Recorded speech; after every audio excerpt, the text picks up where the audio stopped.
Okay. All right, Jennifer. Back on. All right. Appreciate everyone showing up. We'll reconvene the April 6th, 2017 meeting of the Board of Commissioners, and we will start with our resolution to open the hearing. Resolution number 17-339, a public hearing for consideration of the Radnor Township number 2015-1 watershed drainage improvement petition filed by Gary M. and Lisa A. Cooper and others. So moved. Second. Discussion. Vote. Vote on motion 17-339. Mr. Benton? Aye. Mr. Merrill? Aye. Mrs. Lewis? Aye.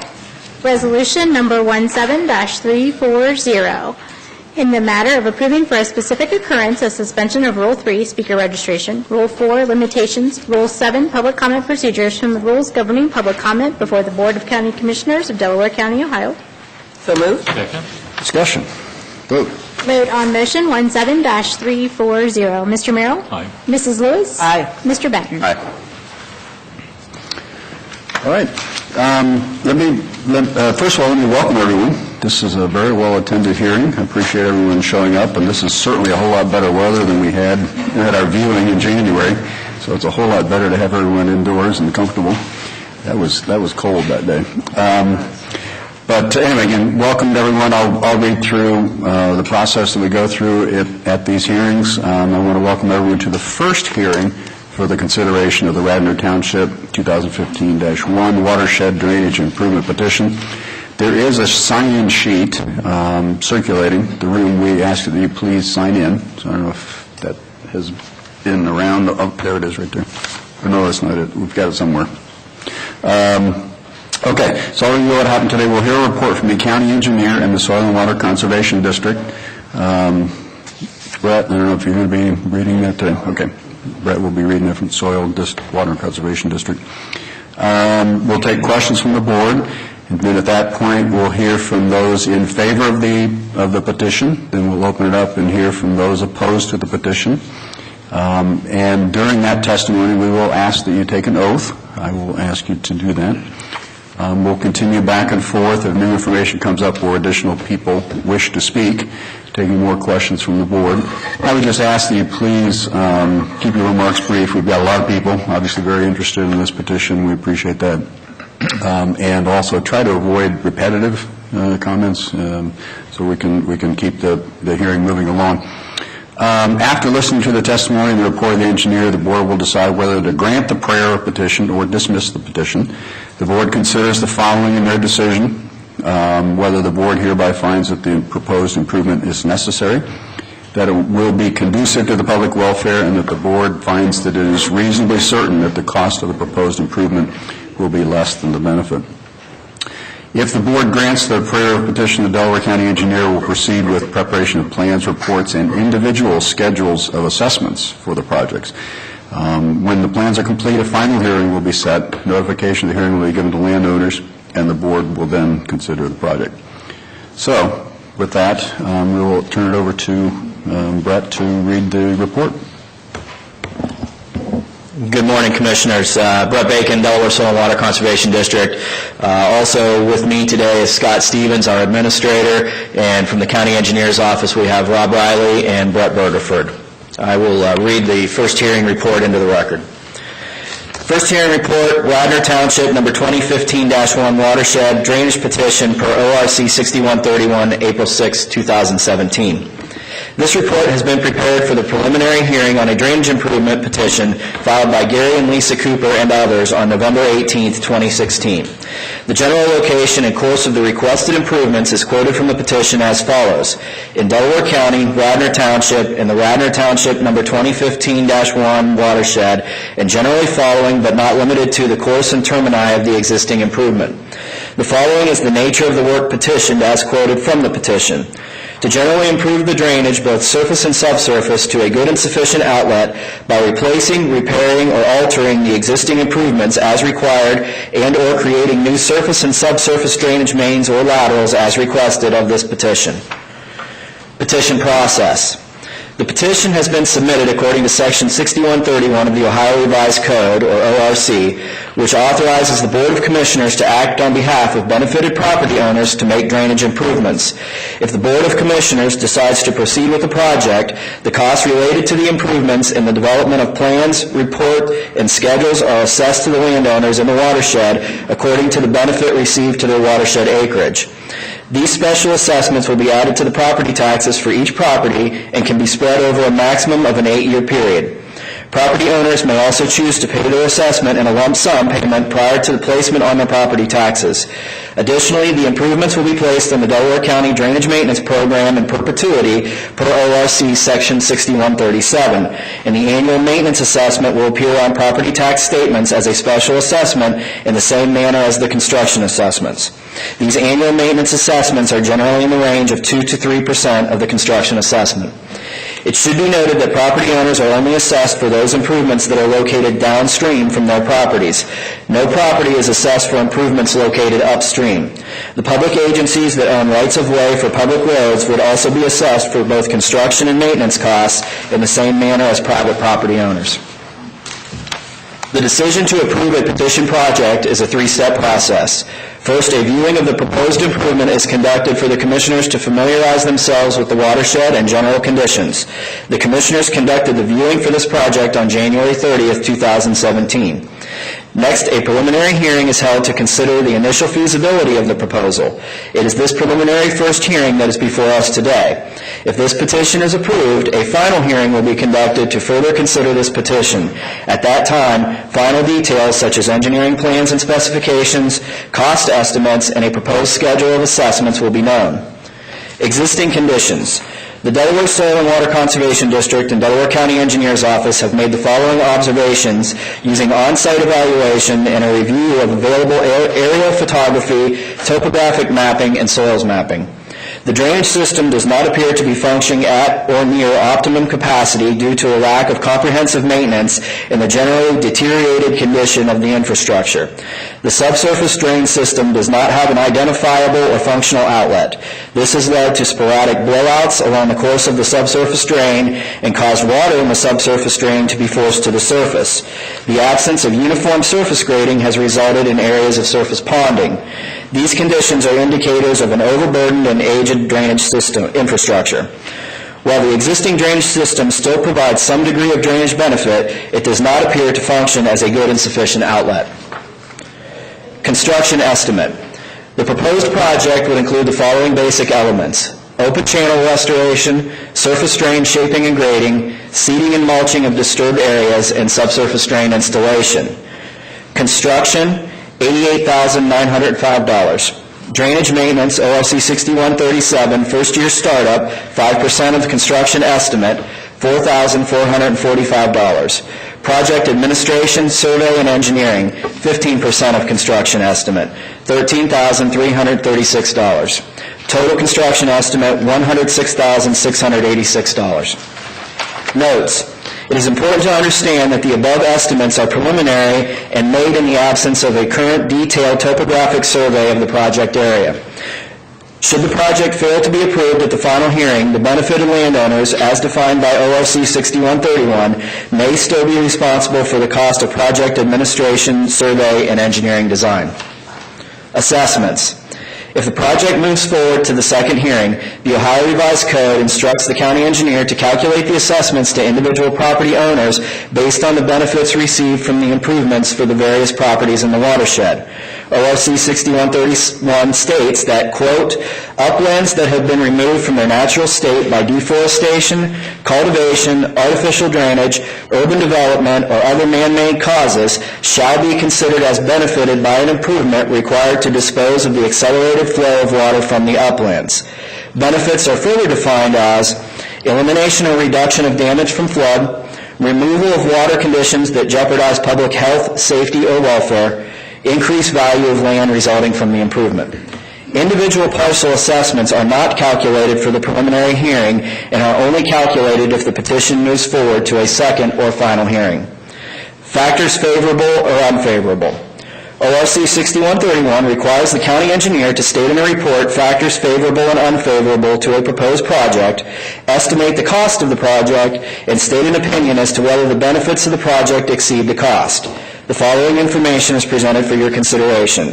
Factors favorable to the improvement. 1. Improved surface and subsurface drainage in the watershed. 2. Improved outlet for subsurface drainage components of household sewage treatment systems and for residential drainage systems. 3. Reduction of future deterioration of surface and subsurface drainage infrastructure. 4. Annual inspections and maintenance of the improvement in perpetuity. Factors unfavorable to the improvement. 1. Temporary land use disruption during construction. 2. Cost of construction and maintenance may be a burden to some landowners. 3. Removal of existing trees and brush in improvement area. Benefits versus cost. Assessments for property within the watershed are calculated based on the benefits derived. A publication by the Ohio State University Extension titled Returns to Farm Drainage details several studies conducted by Ohio State researchers on the effects of drainage on crop yields. The studies show that fields with good drainage will produce higher yields than fields that have poor drainage. A recently completed 25-year study showed that subsurface drainage increased corn yields by 24% to 39% and increased soybean yields by 13% to 46%. The same study also analyzed the return on investment for installing subsurface drainage in a field and found that for corn, $4 is returned for every $1 invested, and for soybeans, $3 is returned for every $1 invested. To state it generally, the benefits of drainage will equal the increased yield multiplied by the market price. The increased value or benefit for residential parcels is much more subjective and difficult to quantify. For residential properties, the lack of an adequate drainage outlet can dramatically deteriorate the condition of household sewage treatment systems, potentially limiting the value of the home for resale. Should the existing system fail, the cost to perform repairs or construct an alternate sewage treatment system can range from the thousands to tens of thousands of dollars. It would be reasonable to consider the cost of environmental degradation due to residential sewage treatment systems that may not be functioning properly. Other benefits that are commonly perceived as a result of drainage improvements focus on quality of life and positive neighborhood perception. Communities that have planned and maintained stormwater drainage infrastructures generally have higher resale values than those communities that are known to have a history of drainage problems or flooding. Conclusions. Based on all the information gathered and generated for this project, I believe the project is technically feasible and would adequately serve the project area's drainage needs. However, the testimony brought to the board by the landowners as to whether the benefits of this project exceed the costs should be given significant consideration in the decision to move forward with this project.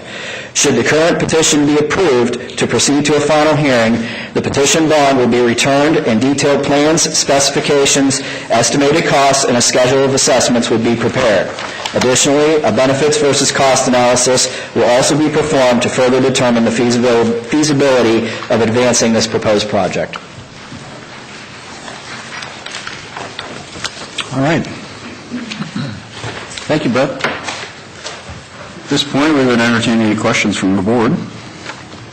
I have none at this time. None at this time. I had just a couple, Brett, for you, or maybe Scott. How much, this is a fairly large watershed, how much of the acreage in this watershed is farmland today?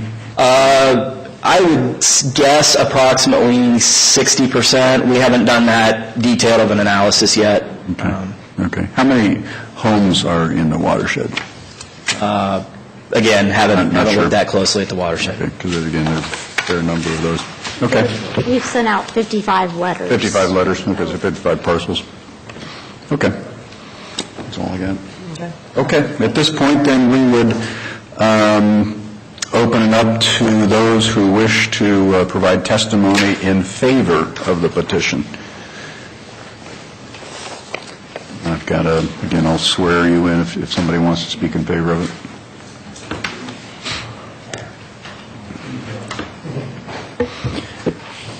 If you could state your name and address, please.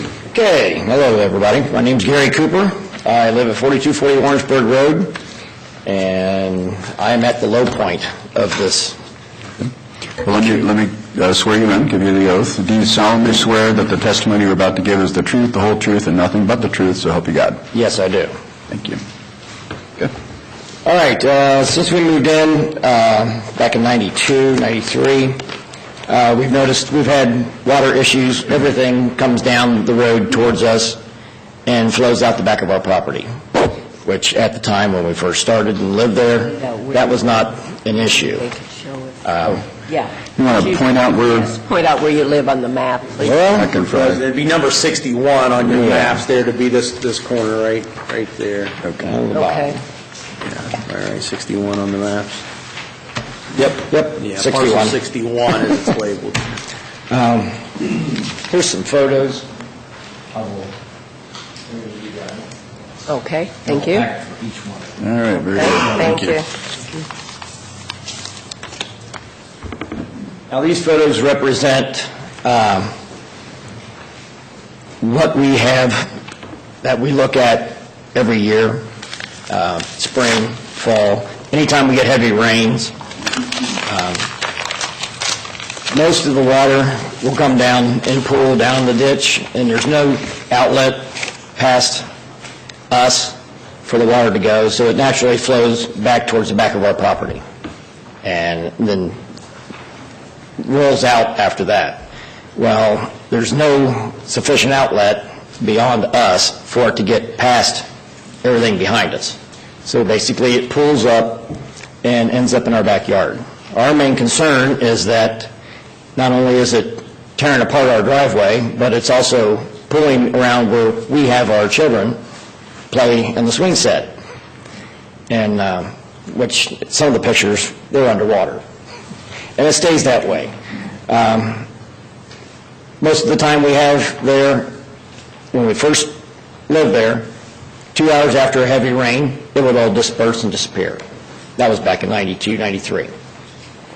As we get farther in years, it kept flowing farther up and the water was not releasing. Cattails started prior to us being there, and as of last year, was right at the back edge of our property. So the water has just kept building up, and now it's encroaching on our leach bed and various things that we have there in the backyard. We started this petition, we tried with neighbors to try to work it out and try to get a sufficient flow of water past everything behind us to go out the back, and it's just at a standstill. So our only recourse is to try to see what we can do to alleviate all that water from pooling in the area right behind us and in our own property. That's pretty much it. Any basement damage? Any water in the basement? Fortunately, no. When we built the house was Amazing. put up high enough that we haven't had any basement issues, but I do have 2 sump pumps. Uh-huh. And they run constantly, especially in heavy rains. The walls of the basement are great. We've had no issues with water coming into the basement. At most of the times, the closest it's gotten to the house is about 10 feet all around the house. But it just seems like it goes around the house, oops, and then out the back. And it's just, as the years progress, we're getting more and more that is not releasing, going around the house, and it's starting to pool up into the backyard. And last year was one instance where we could not get rid of the water in the backyard. I can't mow, I can't.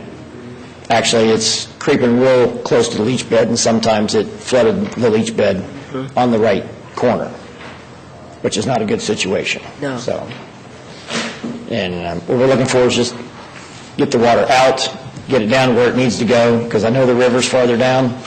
If we can get it to that point, that should take care of everything that we need. Okay, thank you.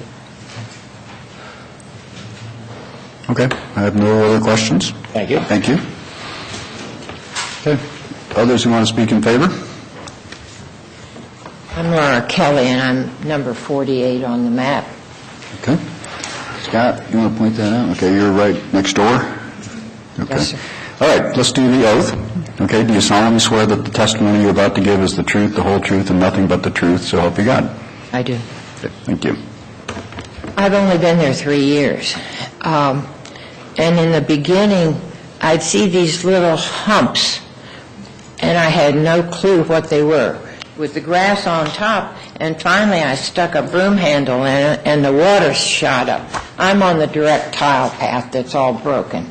So the water pools up and goes underground and leaves, and it's gotten much worse, much, much worse, to where it's coming up through the blacktop at this point. And I've got that estimate to get rid of the old tiles. You're going to have to tear up my driveway in Warrensburg Road. But there's nothing we can do to alleviate this without correcting the situation. So it's gotten, the cattails started coming and coming. I called them the killer cattails. They were like an army. And in 3 years, they had just gone from, say, 1 foot to maybe 100 feet. They were advancing very, very rapidly. And the engineers told me the water can't flow when those cattail roots impede the flow. So there's nothing, I was told there's nothing we can do on our own property to alleviate this, that it's got to be part of a bigger picture. And they've painted a really good picture of how to fix it. So I've got pictures, too, of my Okay. This will show some of the... Is that in front of your property? Some of the water pooling that has no place to go.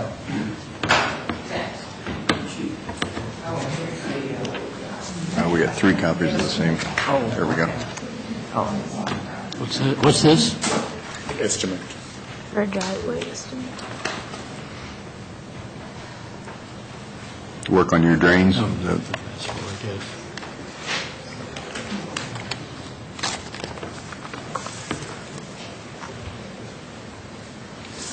Okay. Other people who want to speak in favor?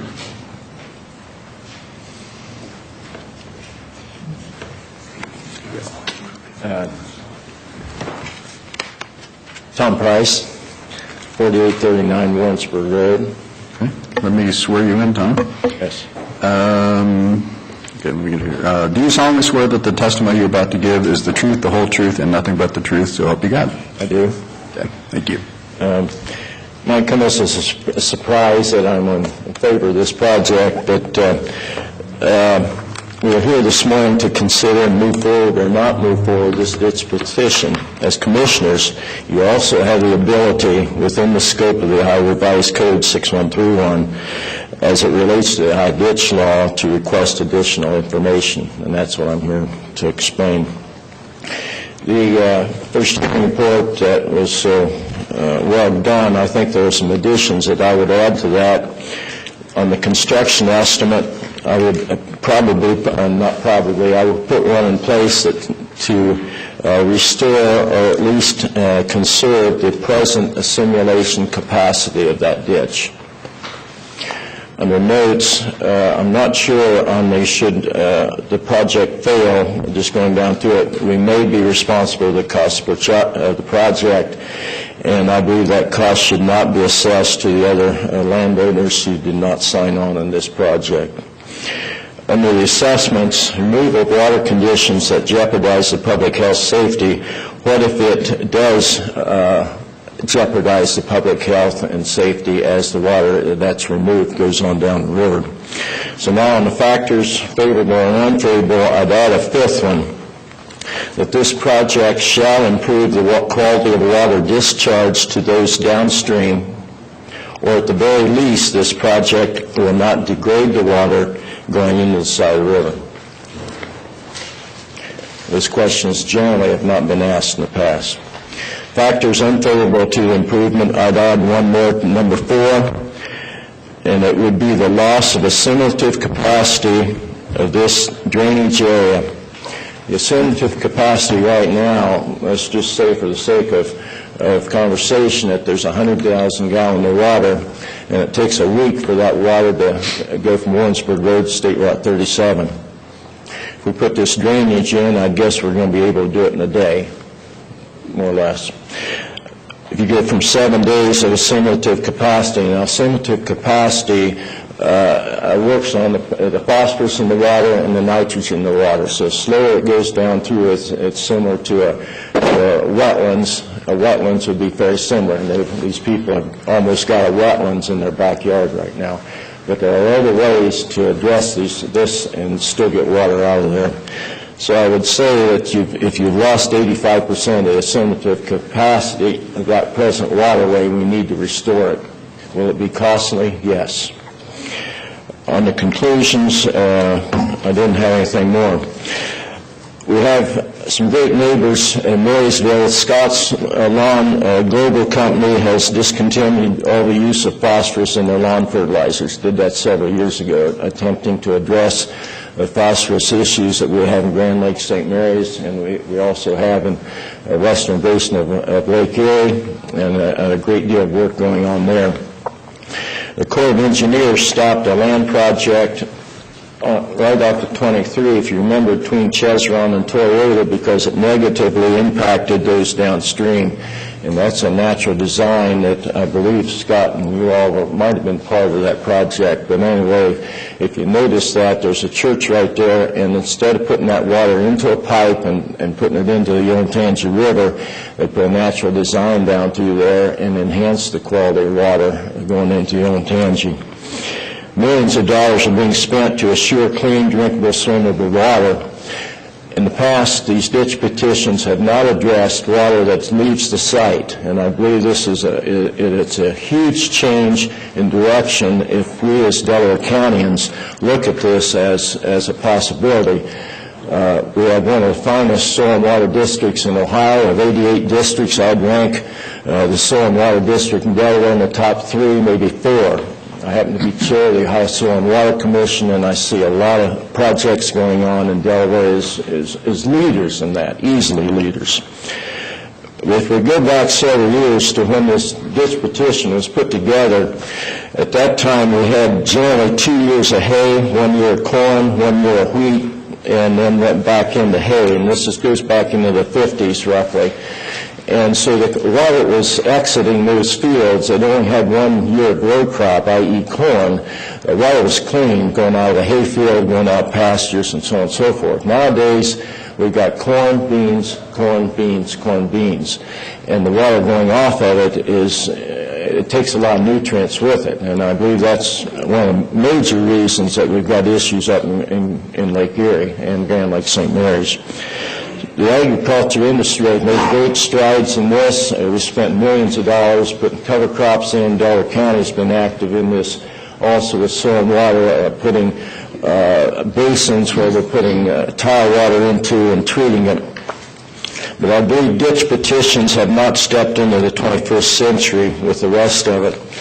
NRCS, which is the standards that we'll go by on this project, federal NRCS practice standards for open channels specifically requires the use of this standard will comply with all applicable federal, state, and local laws and regulation. This standard specifically requires that water quality impacts be evaluated and measures to overcome any impacts be determined. So with that in mind, I believe that we have the ability here to ask what is the result of our actions in this and downstream, and we need hard data to that. And to that, I believe that we need to put together a study and see what the present water quality going out of this project is presently, and then during the engineering phase, we attempt to manage that to that degree so that we don't impact our neighbors to the south. Thank you. Thank you.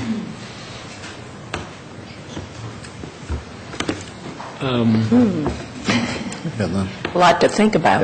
Erica, a question. Is it in our purview to consider the water quality that's going out of the area? Is that, in your opinion? Might introduce you against it. Announce yourself. Eric Hostetler, Assistant Prosecuting Attorney. Your question is whether you can consider that as a part of your project. You can certainly consider that as a part of your project. That factors into the description of benefits to property owners. So addressing the specifics, I'll have to defer to the engineer in soil and water, but yes, that is something that you can consider as a part of your project. Okay, thank you. Yeah, I guess that'd be a question for Scott then, a follow-up question, or Brett. You know, how do you consider things like that?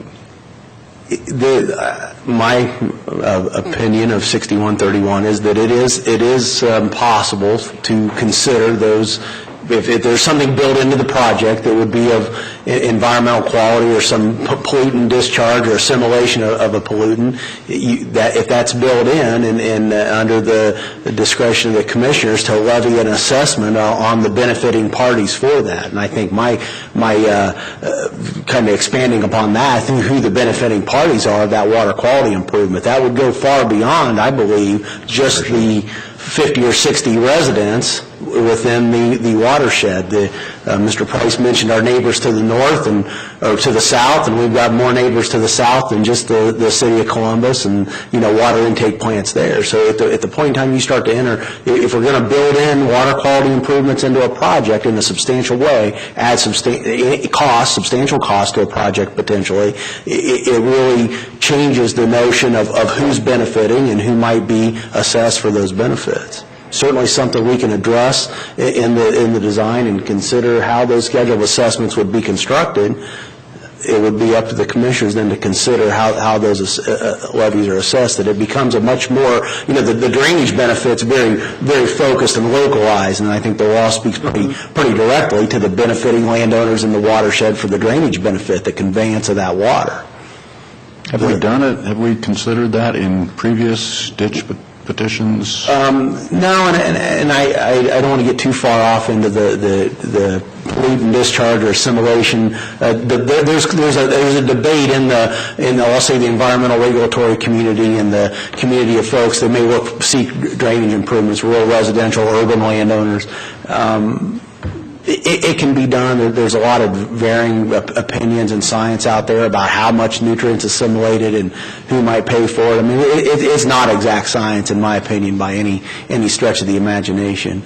If there's pollutants in the watershed on adjacent lands, whether they be agricultural lands or the rural, suburban, residential lands, if there's pollutants out there, when it rains, water leaves that watershed. That drainage way acts as conveyance now.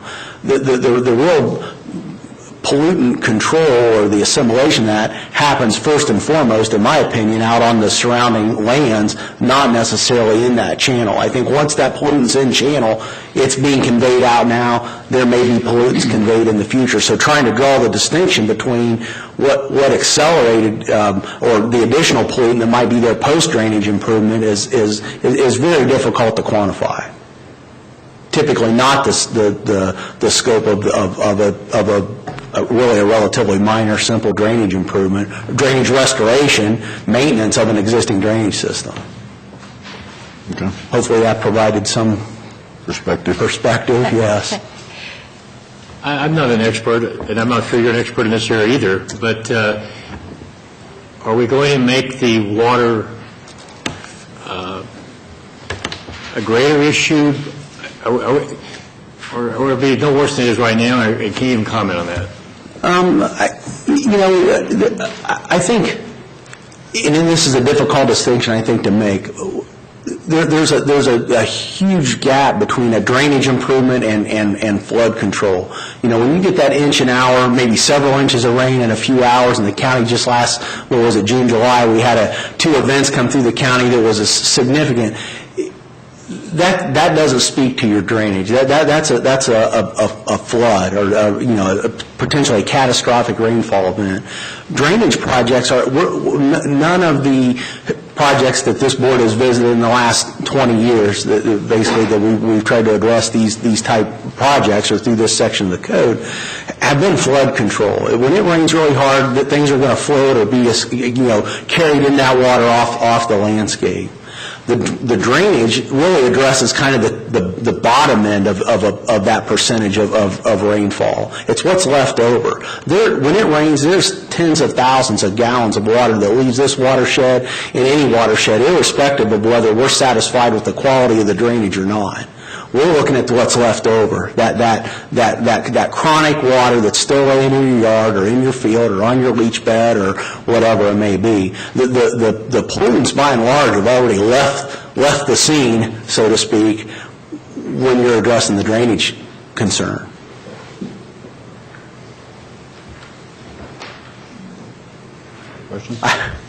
Well, I guess... It's a much grander topic. Yeah, it's an interesting topic. It is. It's a much grander topic. Yeah. I have a question for Tom. Sure. I think this is obviously something that's never been... That's right. So you said you're speaking for the petition. Yes. Okay, so... With the caveat that we look at the quality of water after this petition is done, that it be the same as or better than it is presently. And there are ways to address that, where it's through grab samples and monitoring stations. So they play devil's advocate. So let's say we do those things and it's not better, what happens? They didn't engineer it right. So part of the engineering process should include whatever processes are necessary to make sure it's no worse than it currently No is. worse than. And I think that's a responsibility we have. Yeah. And that's a game changer. There's no question. So, again, I am not an expert in this area, and you're certainly more of an expert than I am. But that's also a function of those samples being done, how big, how much... There's high flow, there's high flow, and there's low flow, and there's constant flow, we're saying. So it's not an exact science, I guess I'm That's trying to correct. say. But it's better than it was. We didn't even think about it 10 years ago. Didn't think about much even 5 years ago. And with the water quality issues that we're seeing throughout the state, throughout the country, I thought I would be remiss in my responsibility if I didn't raise that issue. So basically, you're saying that you would be in favor of the petition going ahead as defined, and then after the improvements are made, then you would sample, Yes. take various samples depending upon... Just to make, I think it'll be all right. I really do. I think there's a picture of probably what it amounts to right now, and that's probably a picture of an open ditch. Open ditches are not much more than a tile, or what they were wanting to put there at Chesron's. You just put in a ditch and forget about it. And I think we've got to the point where we don't forget about it anymore. Mm-hmm. So again, I'm not an expert as far as engineering, but you want the water to flow slowly enough that it has an opportunity to clean itself in layman's terms? Is that Correct. a good That'd be a statement? natural design. Whatever that means. It corrects itself. You can put wetlands in, but we're not going to put wetlands in that area. Playing devil's advocate again, if it flows slowly enough, does it become a issue for mosquitoes, et cetera, or you're not? If it's running, no, because marshes and wetlands, I mean, they are what they are. Side of the river flows, and we got mosquitoes. I somewhat apologize for bringing this forward, but I think Delaware County tends to be a leader, and I think it'd be interesting. I'm hoping there's not too many dispatch people in here, because I'm not interested in... But that would increase the cost for the project. Well, it'll increase the cost. And now you got a cost-benefit ratio that must be addressed. You mentioned, though, this affects a lot more people than those affected by the drainage petition, by the ditch petition. I mean, so the cost, if... Scott feels that way, but I'm not sure. If we can make it neutral, then it's our charge to do it. Neutral in cost? Neutral as far as water leaving, and so City of Columbus doesn't have to put more charcoal filters in or filter the nitrogen out. And maybe Columbus comes in and pays part of it, who knows? This is innovative enough that... That's not going to happen. Thank you. Okay. Okay. Mr. Hostetler? After hearing some more, again, Eric Hostetler, Assistant Prosecuting Attorney, after hearing a little more detail from Mr. Price, I want to clarify what I'm talking about. The statutory definition of benefit includes the removal of water quality issues that can impact public health, safety, and welfare. So you're allowed to take that into consideration. However, there is also a statutory definition of what an improvement is. And you are limited within the statute as to what you can do in terms of the improvement. So whether the statute allows for the types of improvements that would achieve the result that Mr. Price is referring to, I would again defer to the engineer and soil and water, but that's the scope within which you have to operate. You are directed to these types of issues as a potential benefit from a project. However, you have to conduct the improvement consistent with the statute, and I believe that the statute is somewhat outdated in terms of these types of issues. You're going to be limited in what you can actually do as a part of an improvement to achieve the desired benefit, if that makes sense. It makes sense, but does it help? It makes the problem more difficult to solve, so you are limited in what you can do as a part of an improvement. To the extent that these issues can be addressed through engineering, or at least partially addressed through engineering, you can start messing with your cost-benefit ratio to achieve the benefit that's desired to improve water quality so it doesn't impact public health, safety, and welfare. You may increase the cost so much that you can't proceed with the project at all, and then you're left with a drainage problem in addition to not being able to solve the water quality issues. So, I mean, it's a complicated issue, but I wanted you to have a little more direction as to what the statute allows for. Yes, you can consider that as a potential benefit. However, you're going to be limited in what you can do in terms of an improvement as defined in the statute to achieve those benefits.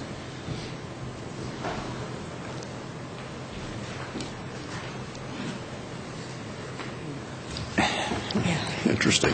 Scott, Yes, Scott. I think you're wanting to come back up here. I just as a soil and water conservation district professional for all of my adult life, the struggle of looking at what we would call non-point source pollution is versus the point source. Point source would be where there's a pollutant coming directly out of a pipe. We could all walk out and physically identify there's a pollutant coming from this structure, this conveyance. The other pollutants that we find are non-point source. They're generated throughout the watershed. Maybe not judicious application of agricultural fertilizers or pesticides, whatever that may be, failing septic systems, yard fertilizer applications. There's many, many sources of non-point sources, but they're all generated out on the landscape. I don't think they're generated in channel. To try to burden a quest of residents fully with trying to solve that or have no net, as Mr. Price suggests, that's to Eric's point, to try to engineer your way out of the limit of the scope of what you can do there. There's a limit. And again, I'm not trying to muddy the water, as it were, but I just think it's a difficult to try to solve non-point source pollution under the fully or even a no net under a drainage improvement. That channel serves two purposes. It serves as a drainage conveyance for all the land uses in that watershed, agricultural or urban. That use has been there. Somebody made the decision that land to manage to use that land. That land needed some degree of artificial, that man-made drainage. That use doesn't go away. It also has a use, to some level, certainly, of nutrient assimilation. That's possible. It's finding that's marrying those two concerns is the difficulty. That is a huge task. To find that wholly within the scope of a 6131 initiative within a watershed, I think that might prove extremely difficult at best. May I pose a question this way? If in the process of engineering, process of building, to the degree that you're able to take care of it or look into it or resolve it or minimize it, you would do that just routinely? Does that make sense? Sure. There's things that we build into projects. Some of it it's the win-win. A lot of projects on an open channel like that, if we find that there's sediment or debris accumulation in the channel, we'll do one side of construction. We'll leave whatever vegetation is on the other side. It helps. It's cheaper to build that way, and it will provide greater nutrient assimilation than if it were some a pipe or a paved channel or something that was a much more efficient conveyance. So there are things out there. Certainly, as we would, certainly on the notion of home sewage treatment systems that would be in adjacent or might be, they function solely on the notion that they have dry soil to, as you did, you run water in your house every morning, you pump that effluent, that water out of the house into your sewage treatment system. If they're wet, if they're underwater, they're not working right. That's just the fact of the matter. It's that cut and dried there. We certainly help the landowners that are adjacent or that would have immediate use of that drainage improvement, work with them and the general health district to get their systems up and functioning as they should be. That's a positive gain when we think about phosphorus, nitrogen, those type pollutants leaving the watershed. So there's benefit buried in there just inherently to fixing the drainage. Again, another layer of complexity. So does that net, that's a net gain at that point? Have you incorporated that sort of testing in previous drainage improvement projects? No, the cost of that non-point source is significant. The Soil and Water District, we've participated in a project for the last, I'm going to say 15 years or so in the upper Big Walnut Creek watershed, and I know you've been on the elected officials tours that we've been out. Those monitoring sites are tens of thousands of dollars to install and to pull samples and monitor to see what conservation practices, whether it be precision nutrient application on the rural landscape. It is, and that's those studies that are ongoing. And not only here, we're in partnership with the Ag Research Service, a branch of the USDA, Department of Agriculture. That's a land grant. That's a question right now across the rural landscape. You're all familiar. I'm sure you've read the news, or maybe even been in the Grand Lake St. Mary's watershed and the Western Lake Erie watershed. That's all tied. That's all part of that, trying to identify those conservation practices, things that you might do on the farm or within a drainage channel or drainage well itself to mitigate or reduce those pollution. There's a lot of research going on right now, and to try to pull that down to one small watershed in Delaware County is that is a significant task under the guise of 6131. Is there any regulatory or legislative initiative that you're aware of to address this as part of the drainage legislation, or? The state of Ohio has targeted some what they've called watersheds in distress. We are not currently within those areas to do that. There's a lot of talk at the State House and otherwise about some regulatory authority. I know the state's implemented, more training, better training, certification for land users, nutrient applicators to do that. Both we've had a herbicide, pesticide certification process for many years. They've expanded that into the nutrient end of things. For the individual residential homeowner, no, other than their obligation through the State of Ohio Department of Health in managing their system, or sewage treatment system. You're your own sewer plant operator when you own a leach bed. Okay. Very interesting topic. Yes. Okay. Well, we'll continue on. Unless somebody else has questions or comments on that topic, then we'll continue on. Anybody else want to speak in favor of the petition? Okay. We will then move into those offering the chance to those who are here at the hearing who want to speak in opposition to the petition. And I guess I should note at this point that we did receive 2 letters from individuals who could not be in attendance today that were in opposition. Mr. and Mrs. Glenn Wood, 3780 Warrensburg Road, spoke in the letter, recommended not approving the petition. And then Ms. Michelle Thomas spoke also in opposition to the drainage petition. She's at 4021 Warrensburg Road. So I just want to make sure we noted those. Okay, again, I'll open it up to those who want to speak in opposition. Identify yourself and your address. Larry Fraker, 3918 Warrensburg Road. Okay. I believe I am number 58 on that map. Okay. All right, we'll do the oath. Do you solemnly swear that the testimony you're about to give is the truth, the whole truth, and nothing but the truth, so help you God? Yes. Okay. On June 23rd, 1894, through Magdalena Kimmel, when the transfer started in March 18th of 1893 through the widow of Edmund Pratt, my ancestors took possession of property at 3566 Warrensburg Road.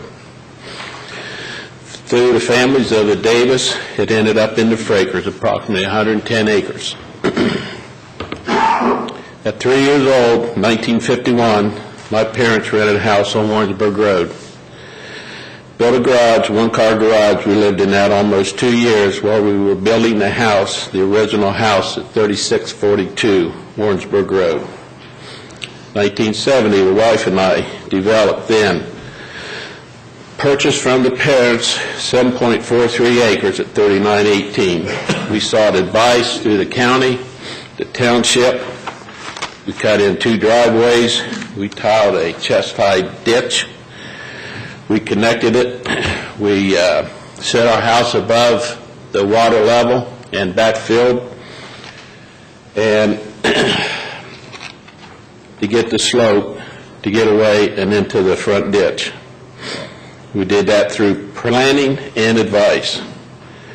Growing up in the 50s and 60s, there was 12 driveways that existed.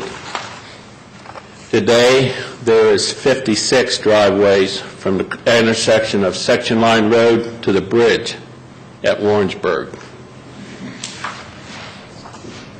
So when a property is bought and developed, it seems like no one considers their neighbor.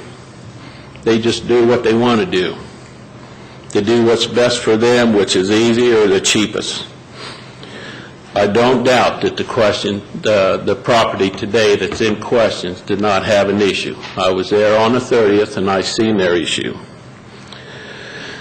But putting watershed on my property will drain my 1 acre of wetland. I will no longer have ducks nesting, geese in the hayfield, salamanders, the little cheaper frogs, and yes, I have cattails. Today, my yard, as you go by there, it's not mowed because of the rabbits that nest in it. And I have about another week before I'm going to cut my grass. And that is important to me, this wildlife. My question, what the intentions of this watershed, is it for more housing developments? Is it for resale, for more money? Because in this list that we acquired, there's 7 properties on here that's investments and LLCs. So I don't know if it's going to end up a housing development or not. The cost of the watershed will be assessed to the landowners. We will then also have maintenance and upkeep. We have to fertilize it, we have to mow it, we have to do the repairs, and the cost never goes away.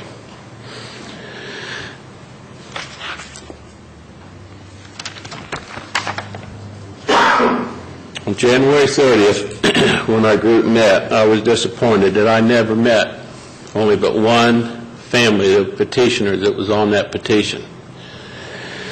And I don't know, like I say, I know there's issues in there, but no one has ever came to me, knocked on my door, and wanted to know what I thought, or if I could help, or what suggestions was. I don't feel neighbors should have to pay when more effort is needed in a centralized area to take care of a problem. 40 minutes on January 3rd before I met you at that address, I finally became debt-free and I paid off my loan on my house. Took me a lot more years than I thought, but I did it. So now that I'm debt-free, my only income now is Social Security. So how do I justify paying for the neighbor's issues? No one paid for mine. Also, am I allowed to ask you questions on this petition? I I think questioned so. the validity of the signatures on here because Just a second. You can ask questions of soil and water. You can Yeah. ask questions of other None of us. witnesses, but not of you. Okay. Do you understand that? Did you hear that? I can. Did you hear what our No. prosecutor did? You can ask questions of soil and water. They can answer. If you have a question about the report, you can also ask questions about the petition. It could be answered by other witnesses. But you can't ask questions. So I can ask Brett. Certainly, they can try to answer those questions. Direct the questions here so we can hear it. Yeah. And then, Brett, on this petition, which is a legal document, I question some signatures on here because they're not signed by the person whose name is on here. It's signed by somebody else. And if you buy a car, get a loan, register to vote, driver's license, nobody else signs that for you. And this being a legal document, I was just curious if these 3 signatures on here, 3 lines, is legal or not. Judges. It's not just a commissioner's session.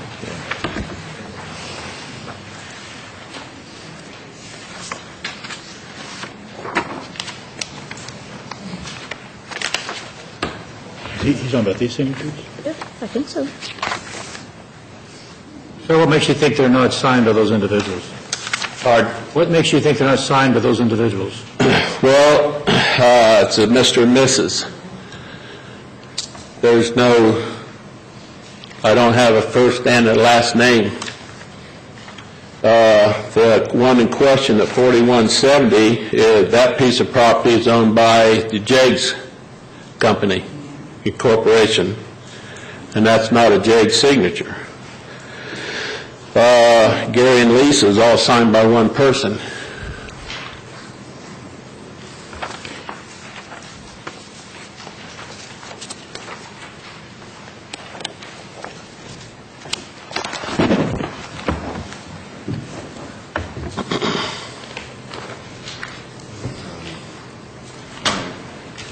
Eric, any?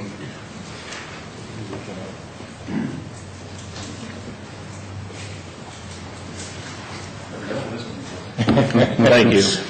All right, thank you.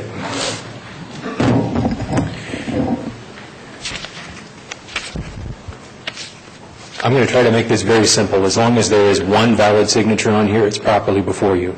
So if there is a person here who can attest to their signature, I'm going to tell you to just proceed. That's the simplest way I can handle this, because it only requires one petitioner for the project. But to the extent that the others are here who are indicated as signing the petition, if they wish to attest to their a signature of the petition, they can do that as well. Never dealt with this issue before. Or have we? And to my knowledge, there is not a procedure within 6131 to challenge signatures, as there are in other areas of the law, such as the gentleman mentioned elections.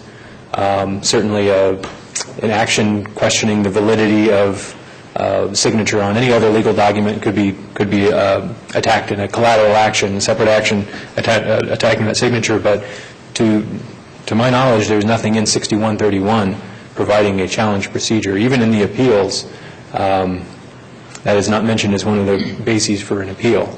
So in terms of jurisdiction, if you have a question about your jurisdiction to proceed, as long as there is one petitioner who can attest to this is their signature, I think you can proceed.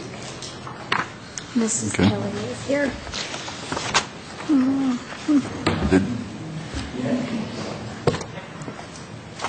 Either, We need someone to Mrs. step Kelly. forth and attest to a signature.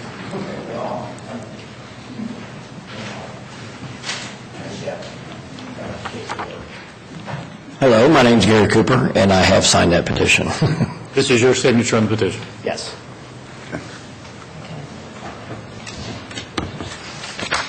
okay, thank you. Anybody else who wants to speak in opposition to the petition?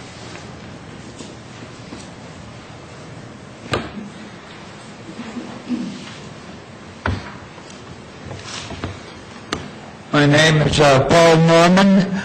I live at 4527 Warrensburg Road, and I believe it's 64 is our property. And we have, years ago... Let me swear you in. Pardon me? The oath. We'll have to swear you in. You have to take the oath. Okay. Let me read the oath to you. Okay. Okay. Do you solemnly swear that the testimony you're about to give is the truth, the whole truth, and nothing but the truth, so help you God? Yes. Okay, thank you. Proceed. On our property, they've got the line drawn through most of our property on 64. And what they don't know is years ago, before we bought that house, I guess even before they first built the house there was a sinkhole. And that sinkhole is the perfect drainage for our property. I mean, I've got a big, huge garden, and just to show you, you can go on there after a couple of days of rain, you can walk around, and no problem at all. You don't go sinking around. And yesterday, I just cut my grass throughout the whole property. Now, that's one problem. The other thing, years ago, I guess the county came in, decided, after they busted some of the tiles that were going across the roads, they decided to dig the ditches down a little further. Well, some of that water all came down towards our property. But we don't have much water that comes in on our property, but it's still the next door neighbor. His property is completely, he had a trailer there, and his septic tanks every year flooded. And the property right now, most of that property next door is flooded. The county caused some problems, but, we don't feel like we have to pay for somebody else's problem. If I got a problem, I'm going to take care of it. That's where I stand. Okay, thank you. Okay.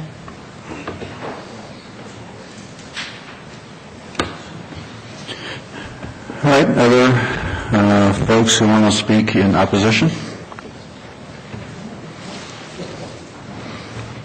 Hello, my name is Lou Weber. I live at 3740 Warrensburg Road. Okay. I'm number 46 on your map. Okay, let me read you the oath, if you would, please. Do you solemnly swear that the testimony you're about to give is the truth, the whole truth, and nothing but the truth, so help you God? I do. Good morning. Hello to all my friends and neighbors. I just want to make a few comments on what we're facing right now, and maybe when we go to the next meeting, we can actually get a few answers. The big focus that I'm concerned about is if we are getting value out of this project. Now, I'll make no argument that some of the individuals down here that are at the central point of this issue are having problems. I know the Cooper's house, I know Gary just talked about how they elevated the house. Even where my property is, I built my house, it's only 5 feet down in the ground. I sloped that property because I knew the soil was not so good. So had to take a lot of countermeasures to make sure that I didn't have a problem. So I think it's important that we all reflect on whether what we're building or what we're doing is really the correct thing to solve a problem. So with $106,000 that's been proposed here, obviously there's some scope that's been determined. I'm not so sure what that scope is, but I'd like to caution us against using generalities for benefit. For example, the OSU study that talks about crop yield when we drain a field, I believe is correct if the drainage is actually put into the field and if the field previously suffered from a flood or standing water issue. At this point in time, I've walked all through those woods and those fields. I really don't see too much standing water in the fields themselves. So if we're going to use the benefit of saying, well, we're going to get so many more bushels of corn or soybeans or so much more bales of hay, we have to be very careful about that as to is it really going to impact that field and stay away from the generality to try and identify the benefit. listening to Tom Price, I agree with what he is saying. So far as we speed discharge and we improve that drainage, we're going to potentially cause other problems. Right now, cattails may be seen as a bad thing, but cattails do provide a filter system naturally for water that takes out BOD and COD before it ever arrives down in the Scioto River. That's important. So when we make a design in this area, we have to be careful about just speeding and pushing the water away and getting it downstream. Whether we have to have some type of retention pond or some type of delay system that holds that back to allow the bacteria and those kinds of the nutrients that are causing the pollutants a chance to break down and get out of the system before it gets into the river. We don't want to damage that river. There's some awfully good fishing down there, but don't tell anybody. It's a good secret. So it kind of brings us to the point that right now, from a monetary standpoint, our taxes are already high. I have to work 1 month out of the year just to pay property taxes. Now, you probably can tell by the buttons on my jacket and those kind of things that I'm not a big tax guy. And that's taking money, or that money is being taken food off my family's table. So when we talk about improvements and we talk about spending money, we got to have benefit and not general benefit. We got to fix a problem, but we got to have benefit. Because I have a hard time taking things away from my family. And believe me, when I told my wife, when the kids are 2 years old, they're easy to take care of. You feed them, change your diaper, and put them in bed, and it's good to go. Now my kids are older, and holy cow, does it cost a lot of money to take care of them. But I can't let them fail. So I've got to do what I've got to do. Now, the whole idea is, I agree with Larry. I'm going to retire this summer. I only have so much money. And fixing a drainage problem, as long as it takes care of the issue and it shows benefit, I don't have too big of an issue. But at this point, I guess I'm going to fall on the side of not agreeing until I see more detail. And I guess that's maybe a flaw in our system, because the next meeting is the last meeting, right? We're going to divvy up what it's going to cost and whether we're going to do it or not, and we're going to make a vote. And are we going to have all the detail necessary to be able to say this is a good project or not so good project? Or the option that we've chosen is a good option or a not so good option? That's what I'm very concerned about. So again, my last comment is to speedily design something for this project is not a good idea. If we were to say that we're going to have the last follow-up meeting in 2 weeks or 3 weeks or 4 weeks, it's probably not enough time for Soil and Water to really do a good job and figure out what are the best things to do. I don't want to hurry up into this thing. I know we got a water problem, but unfortunately, hurrying up is going to be a hurry-up mistake. So, thanks for the time. Okay. Thank you. Thank you. Just a comment to Drew, what's your last name again? Weber. It won't be, whatever happens, it won't be hurry up. It'll be several months before stage 2. It won't be several weeks. We haven't had one yet that's been a couple years. 6. It's a pretty long, drawn-out process. So just for clarification, just if that's helpful. I guess. So in that speeding up or in that amount of time, I would say that, again, presenting the commissioners with options and have us select an option would probably be a lot better design than just simply, here's your one, take it or leave it, $106,000. I don't know how we would do that. I don't know how the system works. How you boil down and end up saying that that's the option we need to pick. What all those factors go in there? But I do know, I've worked for 32 years as an engineer, and I've done multi-million-dollar projects, and typically we have a DA, a decision analysis, multiple options are presented, and the president of the company gets to end up selecting, I agree with your decision analysis, I see you evaluating all these other points, let's go with this one. It's not always the most expensive. Sometimes it's not always the most cost-benefit for a company in the short run. In the long run, it may be better. So, thank you. Okay, thank you. All right, others who wish to speak in opposition?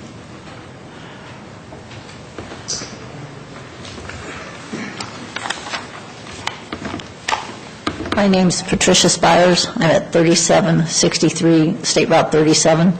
I just needed a little bit more information. Wait a second, I need to swear you in, but first of all, where is your property on the map? 26 and 27, 6 and 27, okay.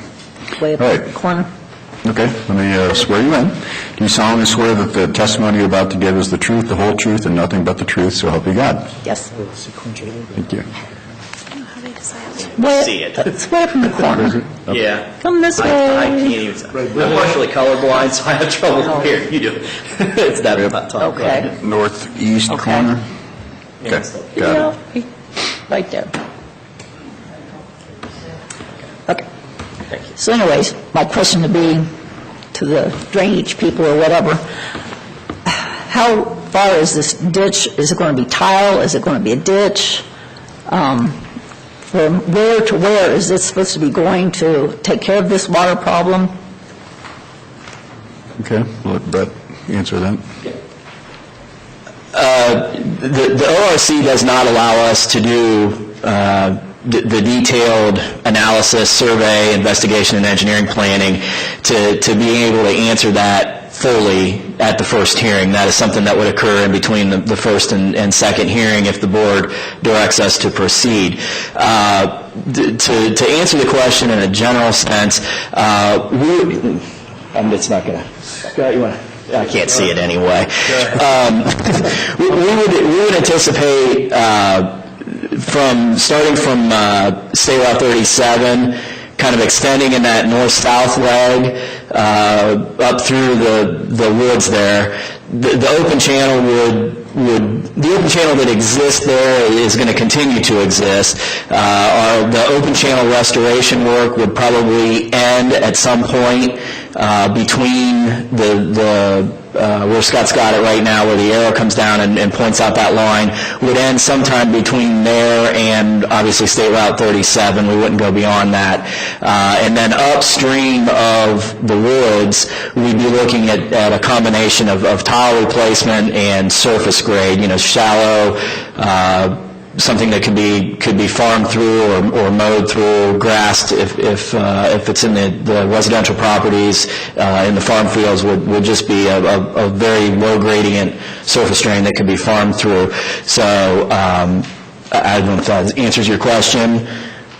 So like me being way up at the top, Yeah, what would I be paying? You're probably, when we determine the watershed for this initial hearing, without that detailed analysis, without having an engineering plan and knowing exactly what work we would be proposed to do, we tend to throw that net pretty high. We'd rather have you involved in the project at this point, and if you end up not being involved in the project, then you're just taken out of the watershed at the final hearing. Your water from your property would leave, would enter the channel somewhere on the south side of State Route 37. It may be at the very bottom end of the channel. At this point, I haven't done that detailed of analysis of the watershed of each individual property to be able to tell you that for sure, but that is something we would do if the board directs us to proceed to the final hearing. We would look at each individual parcel in developing that schedule of assessments for the final hearing.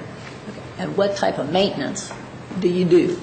If this is tile and it's underground, what kind of maintenance are you doing? The direction that ORC 6137 gives the Drainage Maintenance Department is to maintain the project as it was designed.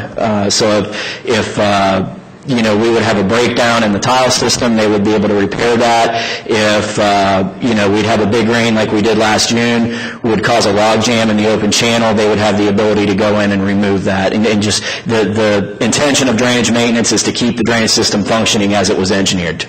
So if I pay let's say I'm involved in it, and I pay a lump sum tax, this maintenance tax situation, that doesn't go every year, it just goes when something breaks down? Maintenance maintenance assessments are collected in perpetuity. Typically, it is in the range of 2 to 3% of your construction assessment.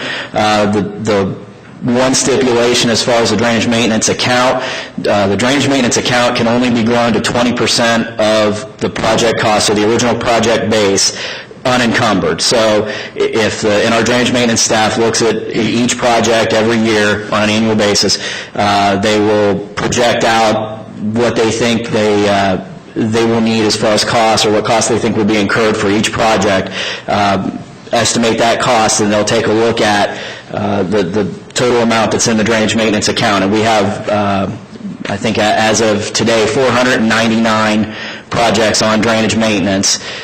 We keep track of 499 individual accounts. The money that gets spent, if this project would go to construction and be placed onto drainage maintenance, the funds that were collected for drainage maintenance for this project can only be spent on this project. They can't be spent in Genoa Township. If that project fund would get to that 20% mark, they would not make any maintenance collections. They would cease to collect until that count would be spent down. So they can't just collect the money in perpetuity and not spend it. Any questions? Okay, thank you. All right, others in opposition? I think I have a question for the engineer. Okay. If you could identify yourself and your address. And I'm calling on 4527 Warrensburg. Let me swear you in. Okay. Do you solemnly swear that the testimony you're about to give is the truth, the whole truth, and nothing but the truth? So help It me God. is. So help me God. We are south. Could you tell us which lot it is? I'm not sure. My husband said 64, but the number's so tiny I can't 64. really tell. Yeah. I can show you right here. Right. These are, I think we're 54 because we're 54, because we already had 64. So possibly, 54 is that little... it's in this part of the Yes, water, this yes. area, these being south of Warrensburg Road. Exactly. On kind of the western edge of the watershed. Okay. I just want to know if someone can come and explain to me what benefit I'm going to get out of this, because we have no flooding on our property. And the ditch you propose is on the other side of the road from me. So to pay in perpetuity and get nothing, I think is kind of ridiculous. That's all I have to say. Okay, well, let Scott address that. That's a common question. It is very much so. If you are in the watershed and water drains from your land into some part of a drainage system that's been improved or addressed through this process, the law is pretty implicit that you are benefited by that improvement, and if you have benefit, you have some assessment in that. And it's at this preliminary stage, and I know I'll look at these lands up here. You can see several other drainage ways in here in the map. They join this main drainage system well downstream of this cluster of petitioners. If we would find through the course of the survey design work leading up to that final hearing that the scope of this project would stop short of where these lands actually drain into this channel, then the project would end. I don't know, maybe at this point, and these lands wouldn't necessarily be subject to any assessment. They wouldn't even be notified of the final hearing at that point. They wouldn't have a stake in the project. These lands here, I think you see a stripe in here, a drainage way. There's a couple places where water crosses Warrensburg Road from south to north along here, that being one of the major ones. Those lands, so if we were to work beyond that join, that point right there, then they would have use or benefit of that improvement on downstream. And the law, I think, is pretty implicit, beyond suggest. It says shall be considered as benefited. And I think we actually read in the report, that section of the code is actually referenced in the engineer's report. So it's certainly not an arbitrary decision on our point. Well, there's this watershed, and even if you just do work here, well, they're all going to have a cost. Well, that's not the case at all. Not the case at all. That it's just an arbitrary decision just based on that preliminary watershed boundary. That's part of that survey design, that further evaluation of the project. While you're up there, just to clarify a point that, excuse me, Patricia, I believe, on the maintenance cost, I'm going to give you some simple math, because I think, just make sure everybody understands what the maintenance cost really. Okay. You said 2 to 3%, we're assuming $100,000. Okay. That's $3,000. Take the high end of that.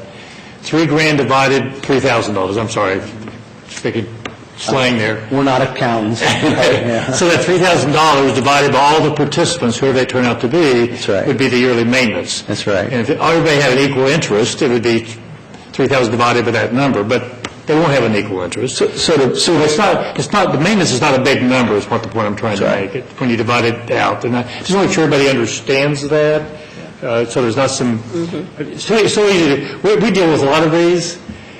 You only deal with the one that's affecting you, so it's more important to me that we're all on the same page, so I just want to make So, to break the math down, if you have a $100,000 project and your construction assessment's 1%, $1,000 of that, your maintenance assessment would be 2 to 3% of, that's our county average on the 499 projects that Brett referenced.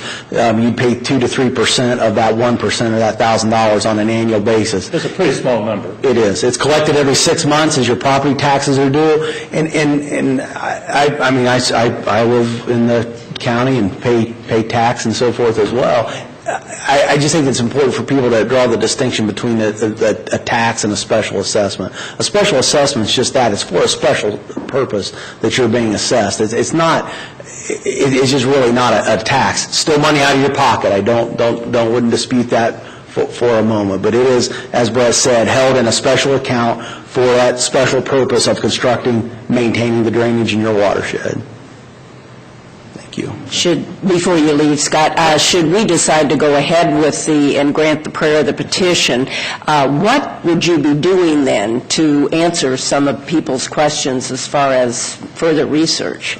Would there be a detailed survey of the area starting at this cluster of petitioners to satisfy the prayer of the petition to seek an improved drainage outlet, so that the petitioners really determine the upstream extent of the project? And you can see the red and black, or yellow and black dashed line there that would just kind of the rough course, location, scope of the project. You can see that doesn't extend on upstream from that point. The petitioners determine the upstream extent of the project. We will determine through that survey design phase the downstream extent of the project to provide those folks with that good and sufficient outlet to satisfy the request, the prayer of the petition. Well, what specific things do you do? I mean, as far as engineering, I mean, who's involved in this and what do they do? The county engineer's office would be the engineer of record. They would evaluate our survey, our design work, to put that set of engineering, those blueprints together. Typically, the most cost-effective project is we find it to follow the path of the low ground. That's more or less where that existing system is. It's typically most cost-effective and fits the landscape the best to try to emulate the kind of the extent or the lay of the project. Where the tile ends now, some subsurface drainage feature would end more or less at the same place, or at least we strive to do that. Now, obviously, that system as it lays now was built, and one of the gentlemen made reference, there was 12 driveways at one time, now there's 50 driveways in a given area. Obviously, there's some property lines and, maybe some uses of the land now that weren't there then, so you might end up deviating path. We'd find the best path or location of those improvements. And there's engineering standards that we obviously adhere to determine what size of tile or what shape the channel would be and so forth. That's part of that kind of the investigative period, the design period, post-first hearing, assuming you direct us to move to that stage. I have another question. Okay. So while you're there, Mr. Weber, I believe it was, raised the question about, and it's a curious question. I know we make some assumptions going into this process. His question was, he doesn't believe there's water standing in those agricultural fields, and part of the evaluation is the loss of tillable land due to standing water. So Was that a consideration, or was a generalization made? How was that arrived at? I guess as far as the usefulness of a drainage improvement or what benefit a landowner may expect to see as a result of that, I guess maybe I kind of missed.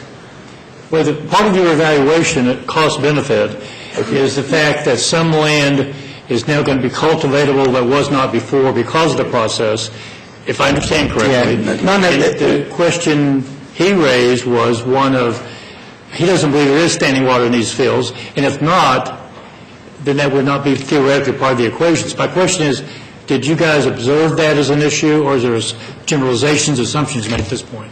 Certainly for agricultural land, there could suffer an economic loss by the operator of that agricultural land and not have visible, obvious ponding on the farm. Just a heavily saturated soil condition through the drainage season would create an economic loss of crop productivity. So it's not always just blatantly obvious, either water's ponded on the surface or it's not ponded on the surface. Through the winter months, all of Delaware County, the glaciated part of Ohio, the Corn Belt more or less, we have a seasonal high water table. You go from October, November or so into February, March, not the growing season, but we may have water at or above ponded on the surface. It's that water during the growing season that farm or that agricultural producer would want and try to manage, and not necessarily that ponded water that you might see from time to time through the non-growing season. But they would want to address that too through the growing season. For a residential property, we all have drainage associated with our home. Sump pumps, downspouts. I mean, there's a whole host of things that we do to make use or take benefit of that drainage improvement or reliance upon a drainage improvement. Maybe some landowners take opportunity to make drainage improvements on the farm to increase the production, the productivity, those that take advantage of that. Some farms don't. It's not mandatory that you do that from a land. There's many farms out there that have made maybe little or no drainage improvement. Let me try the question one more time. I think maybe I can answer your question. The answer is no. We have not done that specific cost-benefit analysis that we would do for the general watershed at the final hearing, just because for one, without that detailed engineering plan, I can't tell you for certain what the project's going to cost. You would do it for the final hearing? Absolutely. That is something that the code requires us to do for the final hearing. Now, we will not get down to doing it on a parcel-by-parcel basis because, as Scott referenced before, we don't know the economics of each individual parcel. So when we look at that, do that cost-benefit analysis for the final hearing, we're going to look at, I'll be able to answer Commissioner Benton's question of how many acres of farm ground and how many acres of residential ground do we have in the watershed. We'll look at those acres of agricultural ground, apply the statistics that the Ohio State University studies would suggest as being benefits, and come up with some numbers to place to that. And the reason I pose the question is, as you make this benefit cost analysis, could that be the tipping point of whether it's beneficial or not? So sure, and I think we all, I wouldn't see this project as being any different. When we make that benefit cost analysis, we're going to, like I said, we're going to apply it to the watershed as a whole. But as always, the testimony of the landowners is going to be very critical for the board in determining whether the benefits of the project exceed the cost.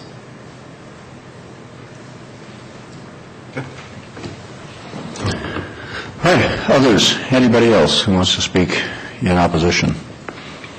Okay, then I will open it up to any additional questions from the commissioners. No. Okay, then I would just open it back up to the participants the residents who are here to see if they have any other comments, again, in favor or opposition based on what they've heard at this point. Okay. Hello, I'm Leanne Emmons, and I'm at 3734 Lawrenceburg. Okay. It's number 40. All right, number 40. Which is the right bottom corner area. Bottom quarter, I see it, okay. Let me swear you in. Do you solemnly swear that the testimony you're about to give is the truth, the whole truth, and nothing but the truth, so help you God? Yes, I do. I just have one clarifying question. I don't want to make a wrong assumption about the maintenance fee, and I want to make, because if I'm thinking it, other people are probably thinking it, but the maintenance fee, the 3% assessment, assuming that's what it ends up being, that's divided amongst our portion of the project. It's not each of us are responsible for 3% of the fee. Yeah, that's what I'm trying to make the point. It's fairly minuscule in the scheme of things. Yes. I wasn't sure that was really understood, so I just wanted to clarify. I mean, that was my assumption, but I don't want to assume wrongly, so I'm glad to hear that. That's all I have. Thank you. Okay.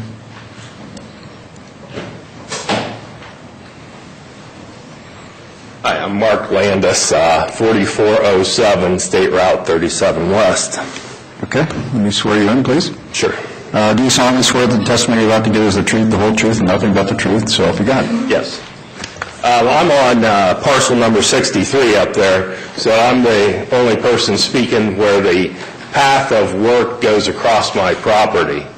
Basically, I won't be opposed to this until we see the detail of the design.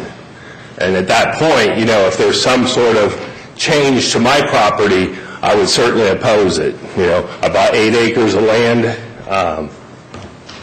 and I want it to stay the way it is. I want it to have the trees and the creek running across it when the creek runs. So until that time, I don't have any opposition to it. But we need to see the design and know what's going to happen. You're neutral right now. Neutral at the moment, yes. But if it impacts my property, I'll become much less not neutral. Okay. Thank you. Thanks. All right. Nope.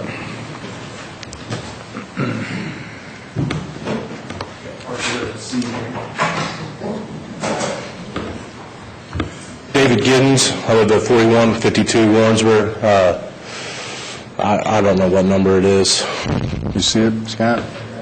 Or you're about in the middle, you're right now, that loop? Yeah. Okay, let me swear you in. Do you solemnly swear that the testimony you're about to give is the truth, the whole truth, and nothing but the truth, so help you God? Yes, sir.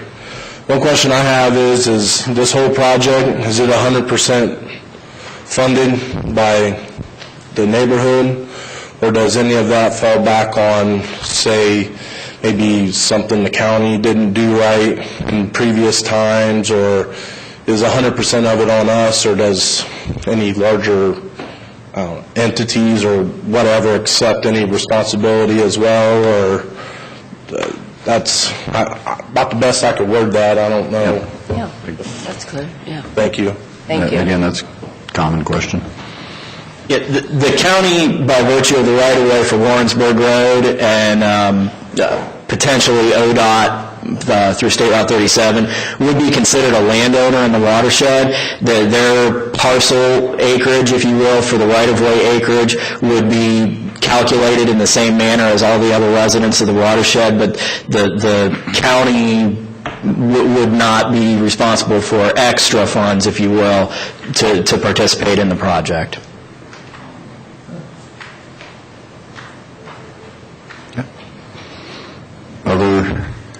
Other folks want to speak? All right. We will wrap up. Any other questions for the... I have no questions. I guess if there's no questions, maybe close the hearing. Right. Resolution number 17-341, in the matter of closing the public hearing for consideration of the Radnor Township number 2015 watershed drainage improvement petition filed by Gary M. and Lisa A. Cooper and others. So moved. Second. Discussion. Vote. Vote on motion 17-341. Mrs. Lewis? Aye. Mr. Merrill? Aye. Mr. Benton? Aye. Do you want to go over this? Sure. Proceed to read the resolution and the granting of the prayer, the petition. Resolution number 17-342, in the matter of granting the prayer petition and directing the Delaware County Engineer to proceed with preparations of plans, reports, and schedules for the Radnor number 2015-1 watershed drainage improvement petition filed by Gary M. and Lisa A. Cooper and others. So moved. I'll second it, but I'm going to have some comments, so. Okay, discussion. This this one's, for me, is a close call. But a couple of people here made the comment that they have a clear understanding once we get to the second stage. And the thing that I'm caught up on is the benefits exceed the cost. And for me today, it's close, but I'm leaning on the side that it does. One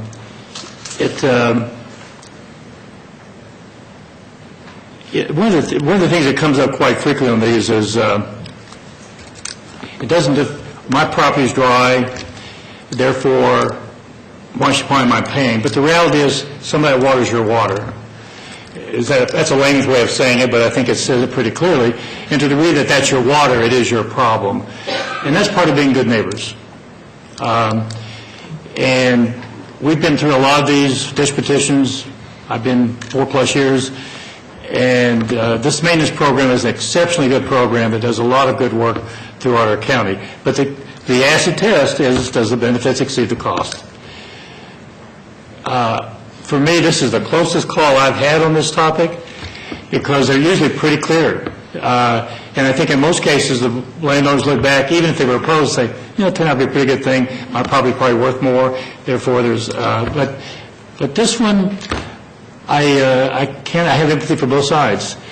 But I can weigh on the side that the benefits exceed, and the second hearing is going to resolve a lot of those questions that I have, that you have, and now we're a little further down the road, and the dynamics change somewhat, but I think the process deserves to get to that stage, and then I'll make my decision based on what I hear at that meeting. And it's my hope that you, plural, the people that are involved in this, have heard a lot today that you'll be taking into consideration, because all these are good neighbors who are trying to do the right thing for their own pocketbooks, and I think ultimately for the benefit of the neighborhood and their fellow neighbors. So I feel like that's almost like a sermon. I apologize. It's not my intent. But I can vote for it today, but it's a close call for me. Nothing else? Yeah, let me just start off by saying thank you. It has been almost 2 hours, and I know a lot of you, came very well prepared, and I appreciate the diplomacy and the professionalism of the comments and trying to work this out and figure out what the best path to go is. I support advancing to the final hearing as well. But like Commissioner Merrill said, this is a challenging one. This is really an interesting one. A lot of important issues, a lot of good points made. So I'm also very curious to see just how the next phase, the final work does work out. And again, it's going to be a challenge. But again, I will support going to the final hearing. So we'll take a vote. Vote on motion 17-342. Mr. Benton? Aye. Mr. Merrill? Aye. Mrs. Lewis? Aye. That brings us to administrator reports. All right.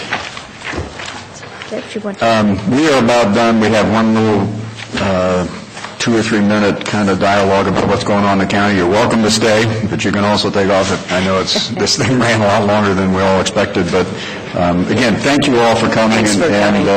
Again, the sincere work on behalf of this petition. All right. I really don't have a report today, so. So nothing from the administrator? All right, if the board has time, Eric would like 5 minutes. Executive? You have time? Yeah. Yes, I'm skipping. Yeah. Sure. I don't know if I had anything. Yeah, you had some. I guess the only comment I would have is I want to congratulate Rob Riley on 20 years. Rob Riley. I want to congratulate you on 20 years of being a county employee. Saw that in Jane's county newsletter, so Great job, Rob. appreciate the work you do. Okay, I think we will, Eric, you want to still do the executive session? Yes, I think the board has time. Yeah, we've got a few minutes, we can do that. Resolution number 17-343, in the matter of adjourning into executive session for consideration of pending or imminent litigation. Second? Discussion, vote? Vote on motion 17-343, Mr. Benton. Aye. Mr. Merrill. Aye. Mrs. Lewis. Aye. We're in executive session. Inside because I have to run. Okay. Sure.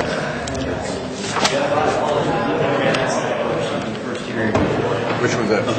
The acreage. Breakdown of acreage. The number of home sites. I will have that